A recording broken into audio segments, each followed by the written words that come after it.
ফুটবলে ব্রাজিল ৫ বার বিশ্বকাপ জিতেছে, কিন্তু সর্বশেষ বিশ্বকাপ ট্রফিটা জিতেছে সেই ২৪ বছর আগে। আপনি বাংলাদেশি কোনো ব্রাজিল ভক্তের সাথে গল্প শুরু করলেন, ৫ বার বিশ্বকাপ জেতার গল্প শোনাবে না, এমনটা কখনো হয় না। আজকে অবশ্য ফুটবল নিয়ে গল্প করতে আসি নাই। ফুটবল বা ক্রিকেটে বাংলাদেশে এই জন্মে বিশ্ব চ্যাম্পিয়ন দেখতে পারবো বলে মনে হয় না। আজকে যেটা নিয়ে আলাপ করতে আসছি, সেটাতে আপনার আমার বাংলাদেশ ৫ বারের বিশ্ব চ্যাম্পিয়ন ছিল। হ্যাঁ ভাই, ঠিকই ধরেছেন। আমরা দুর্নীতিতে ৫ বার বিশ্ব চ্যাম্পিয়ন ছিলাম।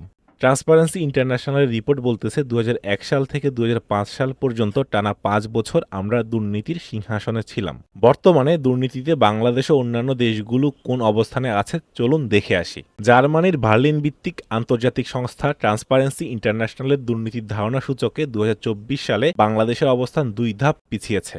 ১৮০টি দেশের মধ্যে বাংলাদেশের অবস্থান দাঁড়িয়েছে ১৫১তম। ২০২৩ সালে অবস্থান ছিল ১৪৯তম। শুধু আফগানিস্তান ছাড়া দক্ষিণ এশিয়ার দেশগুলোর মধ্যে দুর্নীতির মাত্রা বাংলাদেশে বেশি।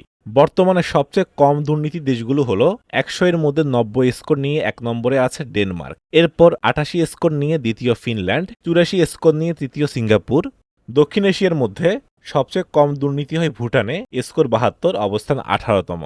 এবার সবচেয়ে বেশি দুর্নীতি দেশগুলো খোঁজা যাক। সবচেয়ে বেশি দুর্নীতি হয় দক্ষিণ সুদানে, স্কোর মাত্র ৮ নিয়ে তারাই বর্তমানে দুর্নীতিতে বিশ্ব চ্যাম্পিয়ন।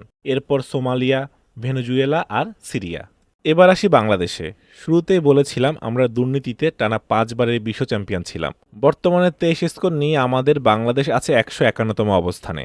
আফগানিস্তানের পরই দক্ষিণ এশিয়ায় সবচেয়ে বেশি দুর্নীতিগ্রস্ত দেশ আমরা। এর কারণগুলো সংক্ষেপে বলতে গেলে বলা যায় দুর্বল প্রতিষ্ঠান, বিচারহীনতা আর রাজনৈতিক লোভ, এগুলাই আমাদের দুর্নীতির মূল কারণ। সবাই নিজে বদলানোর চেষ্টা না করলে কাগজে কলমে রিপোর্ট বদলাবে না। তাই এখনই সময় দুর্নীতির তালিকা থেকে নিজেদের নাম নামানোর। চলুন দুর্নীতিকে না বলি, পরিবর্তন শুরু হোক।